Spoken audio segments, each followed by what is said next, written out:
Assalamualaikum warahmatullahi wabarakatuh. Perkenalkan, saya Tika Aprilia.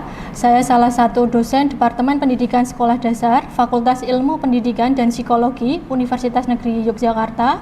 Saya menggeluti bidang keilmuan yaitu teknologi pendidikan, khususnya dalam bidang media pembelajaran sekolah dasar. Nah, salah satu mata kuliah yang saya ampu di dalam perkuliahan hari ini adalah mata kuliah media pembelajaran SD. Nah, mata kuliah ini ditempuh di semester 3 untuk mahasiswa semester 3, kurang lebih 2 SKS yang terdiri dari 1 SKS teori dan 1 SKS praktek. Mata kuliah ini merupakan mata kuliah wajib di dalam kurikulum prodi PGSD sehingga harus dilakukan oleh mahasiswa semester 3. Adapun untuk deskripsi mata kuliah ini atau uraian dari mata kuliah ini merupakan mata kuliah yang mengkaji tentang konsep dasar jenis-jenis media, bahan ajar, dan sumber belajar serta pengembangannya yang dimulai dari perencanaan dengan menganalisis kebutuhan, desain dengan membuat prototipe dan development, yaitu memproduksi, mengembangkan media yang relevan dengan sekolah dasar yang berbasis iptek dan juga berorientasi pada kecakapan kebutuhan pada era revolusi industri abad 21. Adapun capaian pembelajaran pada mata kuliah media pembelajaran SD, yaitu yang pertama adalah mahasiswa mampu memahami konsep dan komponen media pembelajaran khususnya pada muatan 5 bidang studi di SD secara logis dan sistematis. Yang kedua, mahasiswa mampu mengidentifikasi dan menganalisis pengertian fungsi, manfaat, landasan, teori, penggunaan media dan juga jenis-jenis media di sekolah dasar. Kemudian yang ketiga, mahasiswa mampu menganalisis konsep, jenis, kriteria, pemilihan, pengembangan media pembelajaran di SD khususnya pada muatan 5 bidang studi sekolah dasar secara sistematis, logis, berorientasi pada kecakapan abad 21. Yang keempat, mahasiswa mampu merancang dan mengembangkan media pembelajaran sekolah dasar sesuai dengan kebutuhan untuk tingkat sekolah dasar dan pemanfaatan iptek secara sistematis, kritis, inovatif, dan kreatif. Yang kelima, mahasiswa mampu merancang media pembelajaran sesuai dengan kebutuhan dengan mempertimbangkan perkembangan iptek dalam bidang studi di sekolah dasar. Dan yang keenam, mahasiswa mampu mengembangkan atau memproduksi media pembelajaran secara mandiri dalam konteks pengembangan ilmu pengetahuan dan teknologi berlandaskan nilai humaniora yang sesuai dengan bidang ke-SD-an. Berdasarkan capaian pembelajaran tersebut, maka pembelajaran mata kuliah media pembelajaran sekolah dasar ini melalui atau dilakukan secara 16 kali pertemuan yang terdiri dari beberapa pokok bahasan. Yang pertama adalah framework pembelajaran abad 21, kedua konsep dan klasifikasi media, yang keempat media berbasis visual, yang kelima media berbasis audio, yang keenam media berbasis audiovisual, yang ketujuh media berbasis komputer, yang kedelapan bahan ajar inovatif, yang kesembilan observasi analisis kebutuhan media di sekolah dasar, yang ke-10 sumber belajar, yang ke-11 analisis kebutuhan media, yang ke-12 merancang desain media pembelajaran, kemudian yang ke-13 presentasi rancangan media desain pembelajaran, kemudian yang ke-14 dan 15 adalah memproduksi media pembelajaran secara individu, kemudian yang ke-16 adalah mengimplementasikan media yang sudah dikembangkan. Nah, adapun pada sesi video yang akan saya lakukan merupakan pertemuan yang ketiga, di mana di dalam pertemuan ketiga ini capaian pembelajaran yang diharapkan yaitu mahasiswa mampu memahami konsep, kemudian komponen media khususnya pada 5 bidang studi sekolah dasar. Dan yang kedua, mampu mengidentifikasi, menganalisis pengertian, fungsi, manfaat, landasan teoritis penggunaan media serta jenis-jenisnya.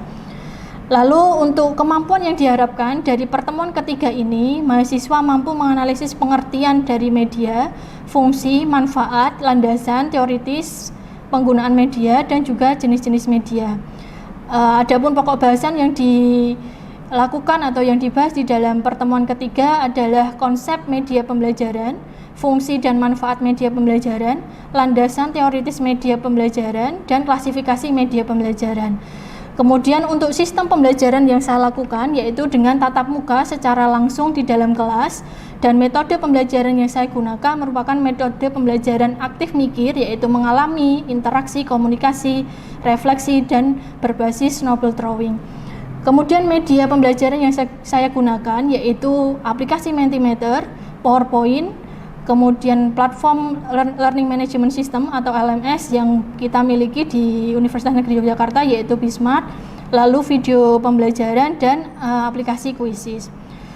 Kemudian untuk referensi yang digunakan dalam pertemuan ini ada buku ajar, kemudian buku referensi, ada jurnal internasional maupun nasional, kemudian sumber belajar yang diinput di dalam LMS.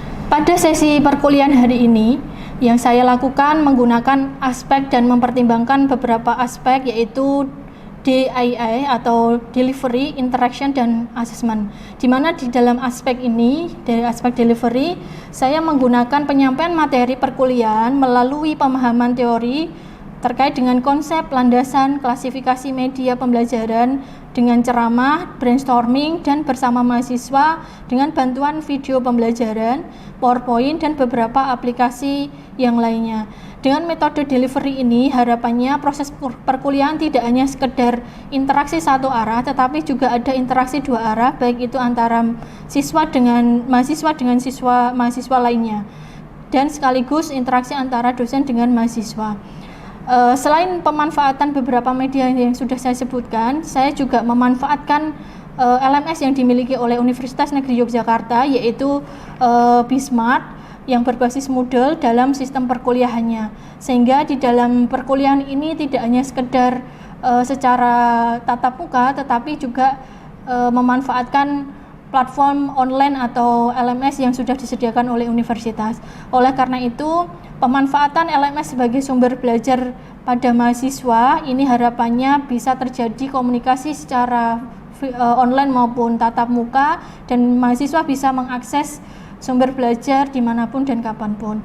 Adapun sumber belajar atau sumber referensi yang digunakan untuk menyampaikan pokok bahasan mata kuliah media pembelajaran SD ini tidak hanya sekedar melalui buku referensi bentuk cetak, tetapi juga melalui sumber-sumber referensi online seperti video, e-book, dan juga artikel-artikel jurnal internasional yang relevan yang dapat diakses secara bebas oleh mahasiswa dimanapun dan kapanpun.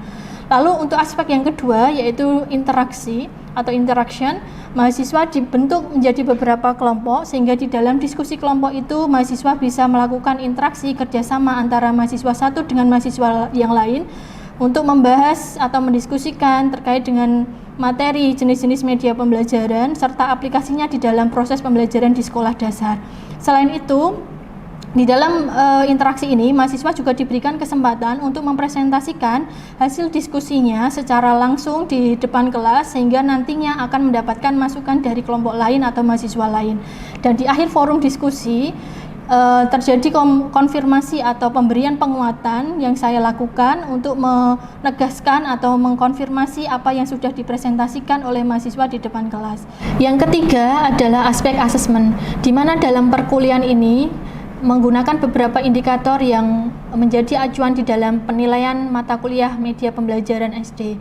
Pada mata kuliah media pembelajaran SD ini, saya memanfaatkan beberapa aplikasi digital yang bisa digunakan untuk mengumpulkan tugas atau proyek mahasiswa seperti Google Form, Google Drive, Quizzes, dan beberapa aplikasi lainnya yang menunjang proses penilaian. Adapun indikator dan teknik penilaian yang saya gunakan dalam mata kuliah media pembelajaran SD ini, yang pertama adalah kehadiran, sikap, dan perilaku memiliki bobot 10%, kemudian tugas individu dan kelompok memiliki bobot 20%, kemudian keaktifan pada proses perkuliahan memiliki bobot 10%, ujian tengah semester memiliki bobot 20%, dan ujian akhir semester memiliki bobot 35%, sehingga totalnya adalah 100%. Dalam sesi penilaian ini, mahasiswa diperbolehkan untuk mengetahui proses penilaian secara transparan sehingga mereka bisa mengetahui sejauh mana kemampuan dan ketercapaian yang sudah mereka lakukan selama mata kuliah media pembelajaran SD. Nah, demikian deskripsi pernyataan diri dosen dalam aspek pengajaran yang saya lakukan untuk mata kuliah media pembelajaran SD dengan menggunakan model DIE, yaitu delivery, interaction, dan juga assessment. Untuk selanjutnya, saya akan menampilkan cuplikan video perkuliahan yang saya lakukan di kelas dalam mata kuliah media pembelajaran sekolah dasar. Untuk video perkuliahannya, selamat menyaksikan. Oke, selamat pagi teman-teman mahasiswa. Selamat pagi, Ibu. Oke, baik. Bagaimana kabarnya? Baik, Ibu. Oke, baik. Terima kasih semuanya. Sepertinya semangat sekali ya hari ini ya.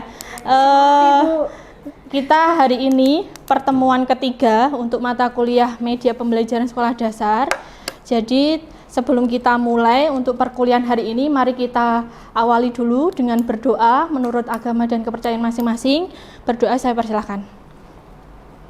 Baik, berdoa tidak terbatas untuk teman-teman mahasiswa. Jadi sebelum kita mulai perkuliahan hari ini, saya akan mempresensi dulu ya yang hadir pada pagi hari ini. Yang pertama Mbak Sabrina. Oke. Mbak Anggi. Mbak Nikmatul Zumna. Terima kasih semuanya sudah hadir lengkap pada pagi hari ini. Nah, teman-teman mahasiswa, jadi perkuliahan hari ini nanti kita akan membahas terkait dengan konsep dasar media, kemudian ada manfaatnya, landasan-landasan teoritis dalam penggunaan media, serta jenis-jenis media pembelajaran. Untuk memulai mengawali perkuliahan hari ini, saya ingin menggali pengalaman atau pengetahuan kalian terkait dengan pembelajaran abad 21 yang sudah kita pelajari di pertemuan sebelumnya ya, sama konsep dasar media pembelajaran. Nah, sekarang saya share link Mentimeter untuk teman-teman mahasiswa untuk diisi. Silahkan dijawab secara singkat menurut pengalaman atau pengetahuan kalian melalui link yang sudah saya share. Silahkan, saya beri waktu mungkin 2 menit cukup ya. Ya, oke. Yang pertama itu terkait dengan apa yang kalian ketahui tentang pembelajaran abad 21. Nah, bisa disebutkan 3 kata atau 3 kalimat yang menurut kalian ketahui tentang pembelajaran abad 21. Silakan. Oke, kita lihat di sini sudah ada beberapa yang merespon ya. Ada yang mengatakan inovatif, berpikir kritis, kemudian keterampilan 4C, kolaborasi, digital, inovasi, kreatif. Nah, baik, terima kasih teman-teman mahasiswa, kita beri aplaus untuk semuanya. Nah, sekarang ada beberapa hal yang perlu kita ketahui terkait dengan media pembelajaran itu sendiri. Jadi media pembelajaran itu adalah alat bantu atau sarana ya, sarana yang biasanya digunakan oleh pendidik atau guru untuk proses kegiatan pembelajaran atau mengajar yang fungsinya untuk menjelaskan materi atau pokok bahasan yang sedang dibahas atau menyampaikan pesan makna yang ingin disampaikan guru kepada peserta didik. Oke, baik teman-teman mahasiswa, kita lanjutkan ya. Tadi sudah tahu konsep dari media pembelajaran itu seperti apa. Sekarang adalah fungsi dari media. Jadi ada 4 fungsi yang perlu kita ketahui di dalam media pembelajaran. Yang pertama itu adalah fungsi atensi. Nah, fungsi atensi di sini media pembelajaran itu harus menarik ya, menarik perhatian siswa sehingga anak itu mau menggunakan media tersebut.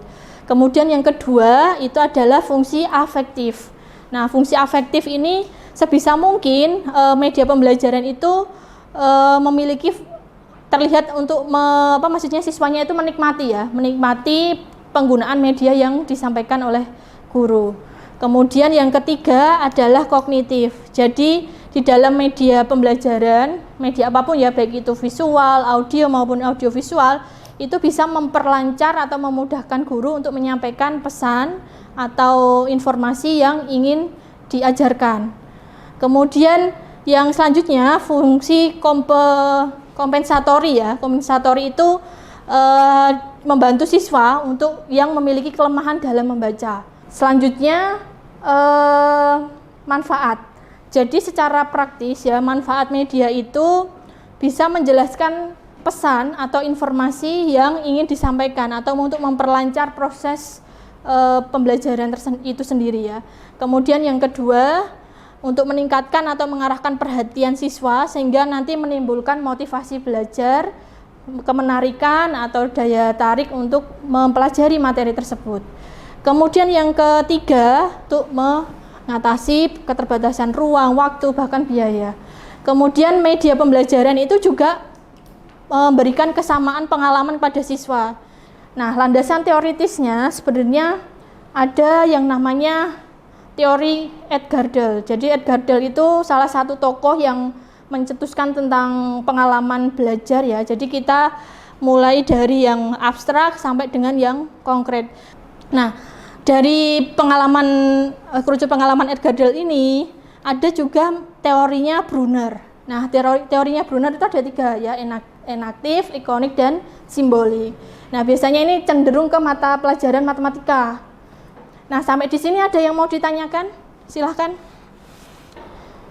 Silahkan. Oke, Mbak Andini, silahkan Mbak Andini. Baik Ibu, perkenalkan saya Andini Oktavia, izin bertanya Ibu, berkaitan dengan manfaat dari media tadi yang sudah dijelaskan oleh Ibu, itu kan harus menarik ya Bu. Nah, bagaimana tanggapan Ibu apabila di suatu SD itu ada guru yang hanya menerapkan misal peserta didik harus langsung membuka buku, mengerjakan soal tanpa menggunakan media atau penjelasan atau ceramah dari guru tersebut. Oke, baik. Oke, terima kasih Mbak Andini. Kita beri aplaus untuk Mbak Andini. Baik, memang ini kasus atau istilahnya hal yang mungkin beberapa kali kita temui ya di SD ya, terutama untuk yang guru-guru senior ya, istilahnya tanda kutipnya. Nah, dari sisi apa yang diceritakan oleh Mbak Andini ini memang satu hal yang tidak dibenarkan. Jadi ketika kita menjadi seorang guru, kita perlu memanfaatkan tidak hanya sekedar model atau strategi pembelajaran, tapi media juga mempunyai peranan penting ya untuk meningkatkan pemahaman atau informasi yang kalian sampaikan ketika mengajar.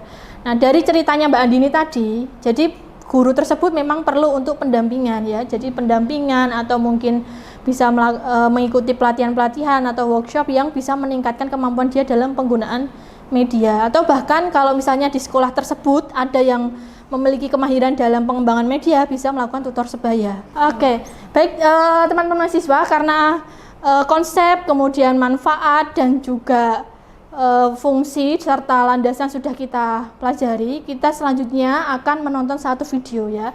Video ini merupakan video pembelajaran abad 21 atau yang terbaru istilahnya ya, yang dilakukan di satu negara. Nah, kalian bisa menyimak video ini. Nanti saya meminta kira-kira tanggapan kalian dan kalian bandingkan dengan negara kita seperti apa yang perlu kita contoh atau yang perlu kita perbaiki. Silahkan disaksikan dulu untuk videonya.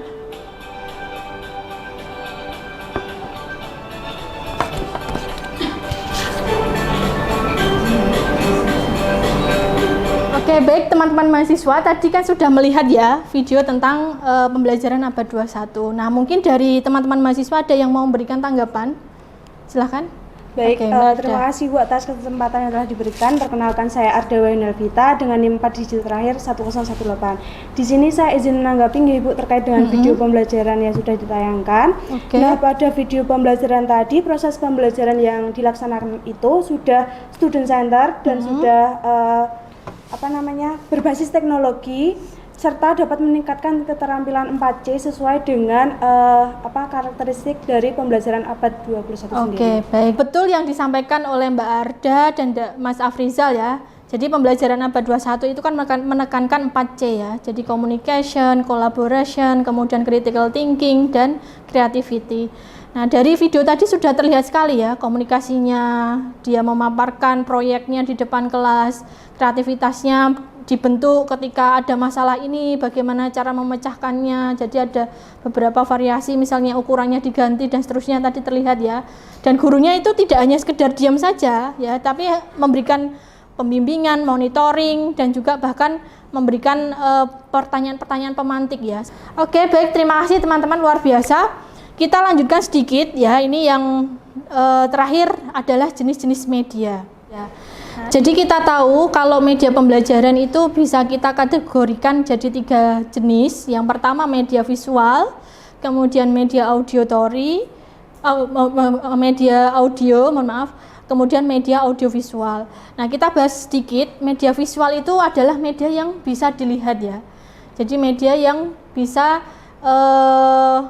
menggunakan indera penglihatan. Oke, baik, selanjutnya adalah media audio. Nah, tadi kalau media visual itu bisa dilihat, jadi media audio itu bisa didengar dengan memanfaatkan indera pendengaran.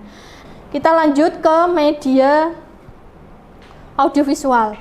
Nah, media audiovisual ini adalah penggabungan ya. Jadi penggabungan antara media visual dan juga audio. Artinya media ini bisa menggunakan dua indera sekaligus, yaitu indera penglihatan dan juga indera pendengaran. Nah, setiap media tadi ada yang namanya kelebihan dan kelemahannya. Nah, nanti kalian akan saya bagi menjadi beberapa kelompok ya. Jadi ada 4 kelompok. Kemudian nanti akan saya bagikan lembar kerja mahasiswa yang akan kalian diskusikan bersama. Oke, lengkap ya, ada 4 kelompok. Silahkan saya beri waktu 1 menit untuk bergabung ke kelompoknya masing-masing untuk mengatur tempat duduknya. Silahkan. Oke, baik, sudah berkelompok semua ya? Sudah. Oke, baik, sudah saya share lembar kerja mahasiswa di grup. Silahkan di-download dulu, kemudian dikerjakan. Kemudian nanti saya beri waktu 10 menit ya, 10 menit diskusi bersama. Kalian boleh menggunakan berbagai sumber ya. Ada jurnal-jurnal yang bisa menjadi rujukan kalian di dalam pembelajaran ini. Ini salah satu contohnya ya. Jadi penggunaan video online di dalam proses pembelajaran. Ini juga ada contohnya cara meningkatkan pengajaran dengan menggunakan video online. Ada tantangannya, ini di bawahnya ada temuan-temuan, kalian bisa manfaatkan. Kemudian ada Bismart juga ya. Jadi Bismart itu saya juga sudah upload referensi video, kalian bisa gunakan juga. Kemudian sumber-sumber yang lain silahkan dimanfaatkan sebanyak mungkin sehingga nanti bisa menjawab LKM tersebut. Nah, silahkan mulai diskusi, saya beri waktu 10 menit, nanti setelah itu setiap kelompok maju untuk mempresentasikan hasil diskusinya. Menggunakan sumber apa, Mbak? Oh, jurnal itu ya? Oke. Iya, betul, itu yang di Bismart ya? Iya, Bu. Bismart itu ada contoh media visual.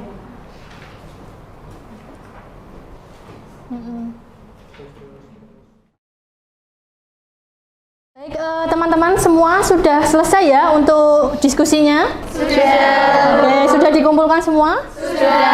Oke, baik, saya lihat ini sudah ada 4 kelompok yang mengupload ke Google Form yang sudah saya share di grup.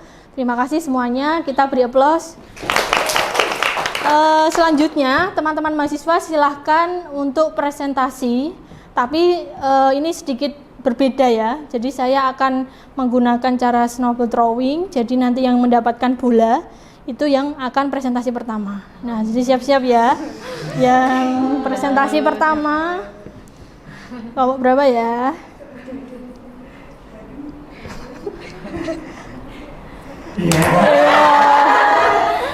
Oke. Silakan, ini kelompok 1 ya? Iya. Oke, kelompok 1 silahkan maju memaparkan hasil diskusinya. Oke, sebelumnya Assalamualaikum warahmatullahi wabarakatuh. Waalaikumsalam warahmatullahi wabarakatuh. Izin mempresentasikan hasil diskusi kami terkait media pembelajaran. Untuk pertanyaan yang pertama mungkin bisa dijawab oleh Mbak Anggi Destiana. Untuk yang pertama, analisis dan tanggapan tentang video yang ditampilkan tadi, apakah bisa diterapkan di Indonesia? Menurut diskusi dari kelompok 1, bisa saja diterapkan di Indonesia, namun bergantung pada sumber daya manusianya dan fasilitas yang ada di sekolah. Nah, untuk penerapannya sendiri mungkin bisa diterapkan di sekolah swasta yang sudah memiliki fasilitas yang memadai, seperti itu. Oke, mungkin cukup sekian presentasi dari kelompok kami. Kurang lebihnya mungkin ada kelompok yang ingin menanggapi. Oke, silahkan, kelompok berapa yang mau menanggapi? Saya Lutfi dari kelompok 2 izin menanggapi hasil diskusi kelompok 1. Itu saya setuju dengan kelompok 1, namun di sini kan itu bisanya di sekolah swasta aja. Nah, mungkin ada sekolah negeri yang memang sudah terfasilitasi dengan baik, itu juga bisa. Dan juga tidak hanya SDM dan juga teknologi, namun juga jaringan internet yang perlu diperhatikan di sekolah tersebut. Mungkin itu saja dari kelompok 2. Terima kasih. Oke, kita beri aplaus untuk kelompok 1 dan kelompok 2. Oke, baik, terima kasih. Kelompok 1 bisa kembali ke tempatnya. Oke, baik, teman-teman mahasiswa, tadi sudah memaparkan ya, semua kelompok sudah maju membahas tentang 2 hal tadi ya, pembelajaran abad 21 dan juga media pembelajaran di SD, jenis-jenisnya. Nah, pembelajaran abad 21 itu sebenarnya tidak harus suatu teknologi yang mewah ya, atau yang kekinian, yang kita bisa memanfaatkan media apapun ya, sesuai dengan fasilitas dan juga SDM yang ada di sekolah tersebut, dan tentunya adalah internet ya. Jaringan internet itu sangat diperlukan ya untuk menunjang pembelajaran abad 21. Itu ya yang paling penting, kuncinya 3 hal itu ya, SDM, fasilitas, dan jaringan internet yang memadai. Nah, tidak hanya sekolah swasta, tadi disampaikan oleh Mbak Lutfi juga betul, sekolah negeri pun sekarang sudah semakin maju ya pemanfaatannya. Gitu ya teman-teman. Oke, luar biasa, kita sudah belajar banyak sekali hari ini, maupun interaksinya luar biasa juga, aktif kalian, terima kasih.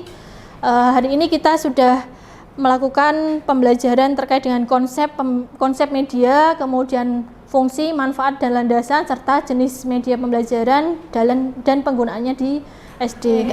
Hari ini kita sudah belajar banyak sekali ya, baik itu konsep media, kemudian manfaat, fungsi ya.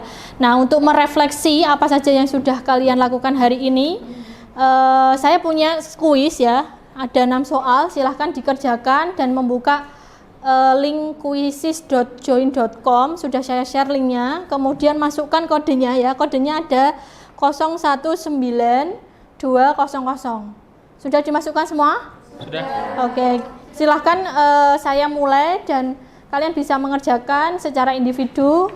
Nah, nanti kita lihat siapa yang betul-betul memahami materi pada hari ini.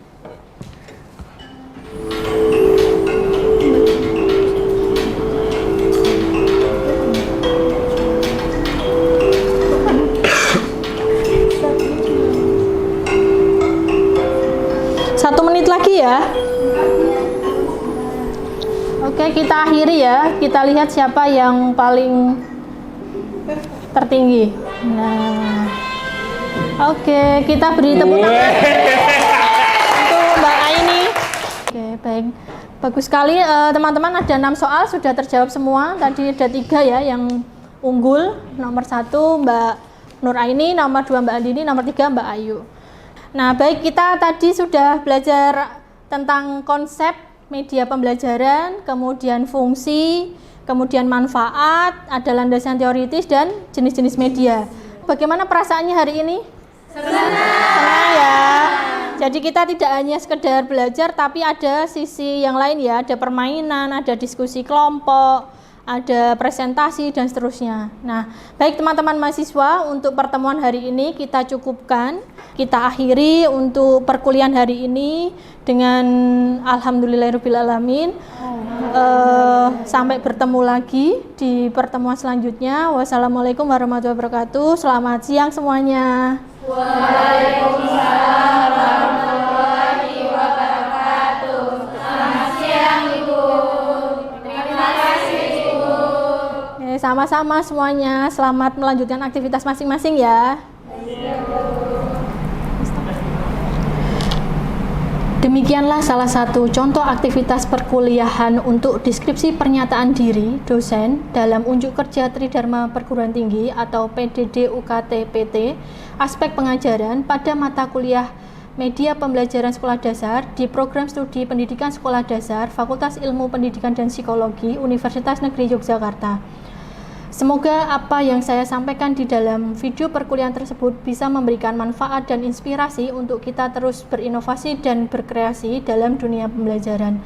Terima kasih atas perhatiannya. Salam sehat semuanya. Wassalamualaikum warahmatullahi wabarakatuh.